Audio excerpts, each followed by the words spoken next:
Mr. President, the alternative is simple.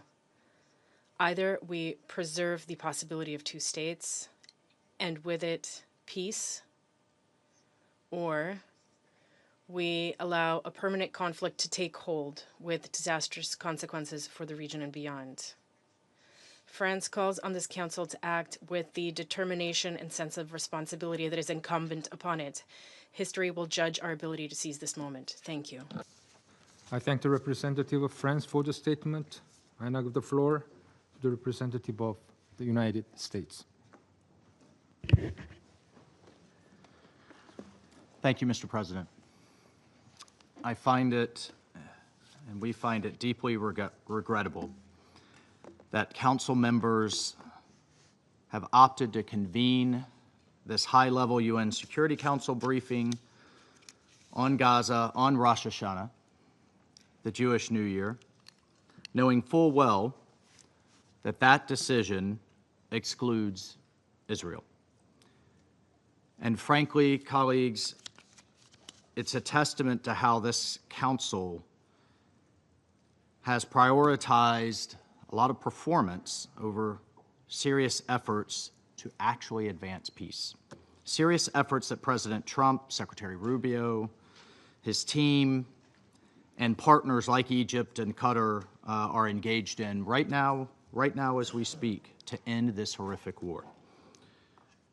There have been over 80 council meetings on this issue since October 7th. The main outcome of these meetings, unfortunately, has been to embolden Hamas, to undermine and disrupt negotiations that are aimed at freeing all of the hostages and ending the war and ending the suffering that we all want to end. Unspoken today, in the last 2 weeks alone, Israel has suffered 2 terrorist attacks in Jerusalem on September 8th and at the Allenby border crossing on September 18th. We condemn these attacks. We offer condolences to the families of those killed. We call upon other countries to join us in a clear and explicit condemnation of this violence by Hamas and its ideological allies. And extremists like the terrorists who killed 2 IDF soldiers on September 18th have shown their utter contempt for the people of Gaza. Hamas has shown its utter contempt for the people of Gaza.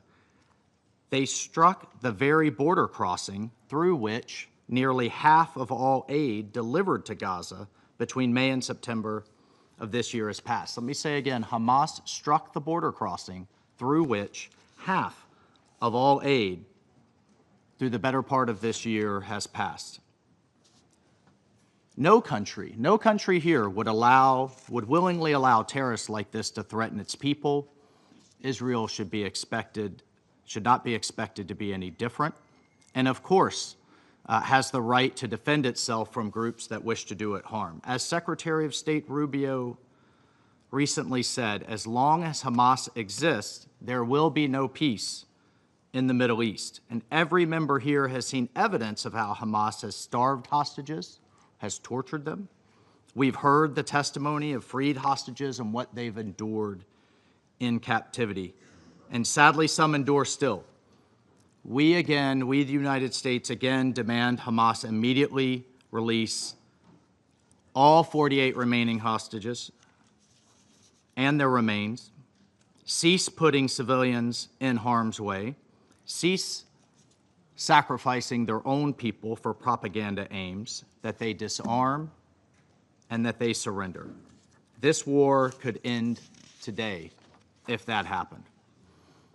But Hamas refuses. While Israel has accepted the negotiators' proposals, rewarding Hamas's refusal, whether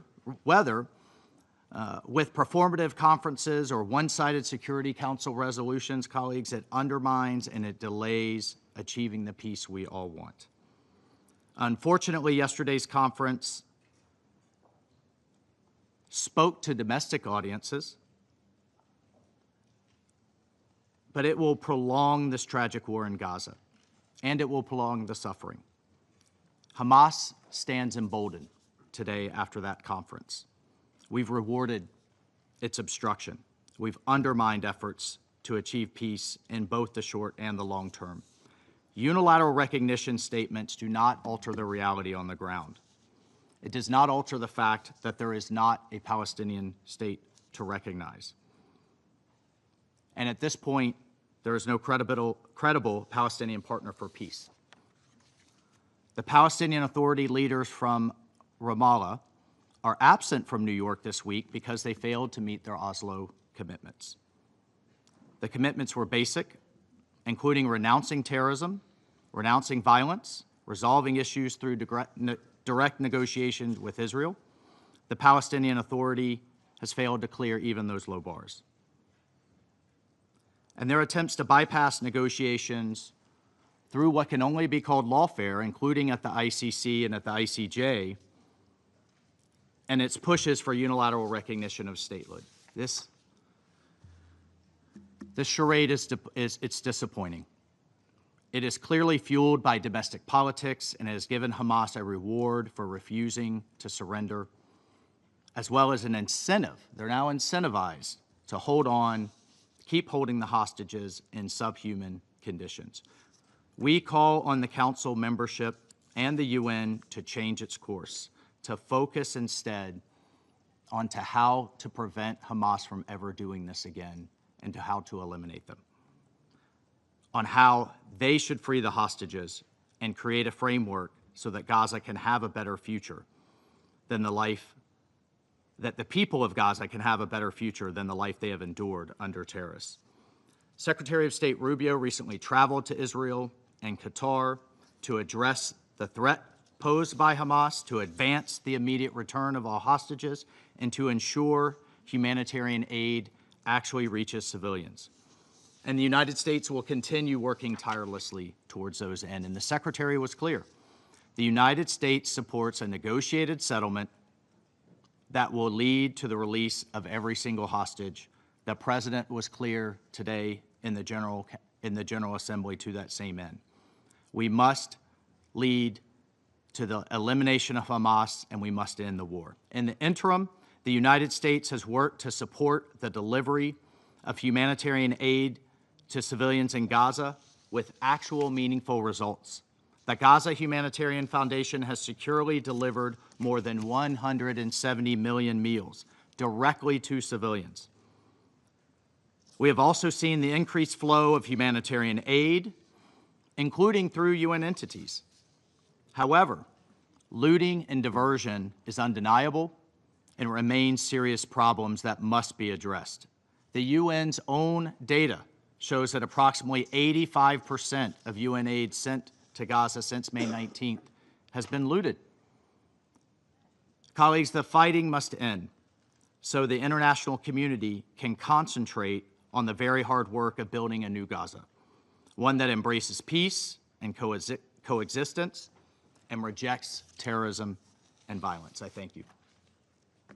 I thank the representative of the United States for the statement. I now give the floor to the representative of China. 主席， President, I thank Algeria, Guyana, Pakistan, Sierra Leone, and Somalia for their initiative to convene this meeting, and thank Secretary General Guterres for his briefing. President, the Palestinian question is at the core of the Middle East issue, bearing on the Middle East's peace and stability and global peace and security. Over 7 decades or so, the Palestinian-Israeli situation has time again fallen into turmoil and even led to the outbreak of wars, shaping the evolution of the international landscape and the development of international relations. Since the start of the current Gaza conflict, the Palestinian people have been deeply mired in suffering. Lebanon, Syria, Yemen, Iran, among others, are witnessing escalating tensions, and even Qatar has come under attack. The mounting conflicts and volatility in the Middle East have worsened the global security environment, dampened the economic outlook for the world, and ran counter to the common interests of the international community. It is therefore imperative to accord this issue the utmost importance and accelerate the resolution of the Palestinian question, which lies at the heart of the current turmoil. I will make 4 points. First, we must bring an end to the tragedy in Gaza without delay. The conflicts of the past 2 years have devastated Gaza with scenes of misery and destruction everywhere, yet Israel is stepping up its military offensive, causing even greater civilian casualties and displacements. Military means are not the solution to the problem. An immediate ceasefire is the right way to save lives and bring hostages home. We urge Israel to cease all military actions in Gaza without delay, fulfill its occupying powers' obligations under international humanitarian law, and fully restore access for humanitarian supplies. Last week, the Security Council's draft resolution on Gaza was vetoed once again by a permanent member. With deep disappointment, we expect the relevant country to effectively shoulder its responsibility and make earnest efforts to end this war. Second, we must de-escalate tensions in the West Bank.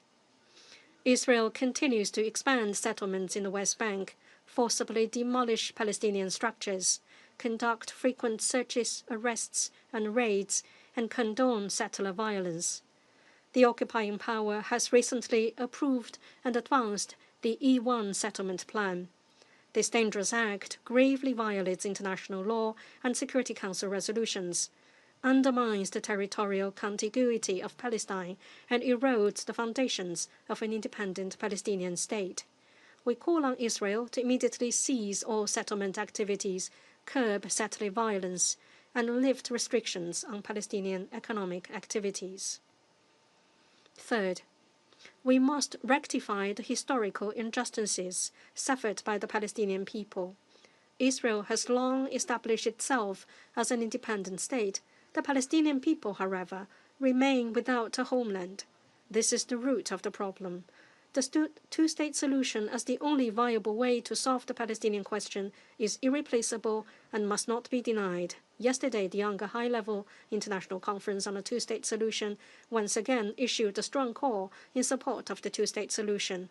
A number of Western countries have recently recognized the state of Palestine one after another.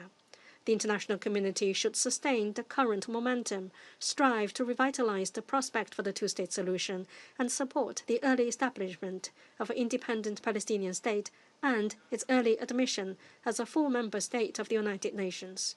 Both Gaza and the West Bank are inalienable parts of the Palestinian territory.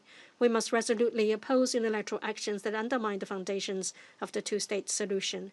Any day-after governance and reconstruction arrangements must respect the will of the Palestinian people and uphold the legitimate rights of the Palestinian nation. Fourth, we must maintain peace and stability in the Middle East. From the onset of the current Gaza conflict, there has been frequent abuse of force and military adventurism, which have triggered profound changes in the regional landscape. The Middle East is once again standing at historical crossroads: relaxation or escalation, dialogue or confrontation, peace or war. These are the choices that the regional countries and us, the international community, should make collectively. We call on all parties to effectively respect the sovereignty, security, and territorial integrity of countries in the Middle East. We call on Israel to earnestly respect the rights to survival and development of the people in the Middle East, and call on countries in the region to prioritize long-term peace and security, uphold the vision of common security, resolve differences through inclusiveness, address conflicts through dialogue, come together to shape a regional order based on equity and justice, and jointly build a future of peaceful development in the region. President, China always upholds fairness and justice on the Palestinian question and always firmly supports the just cause of the Palestinian people. Chinese President Xi Jinping has put forward in succession the Global Security Initiative and the Global Governance Initiative, contributing a Chinese plan to resolve conflicts and hotspot issues, maintain international peace and multilateralism, and enhance global governance. This also provides important guidance for addressing Middle East issues.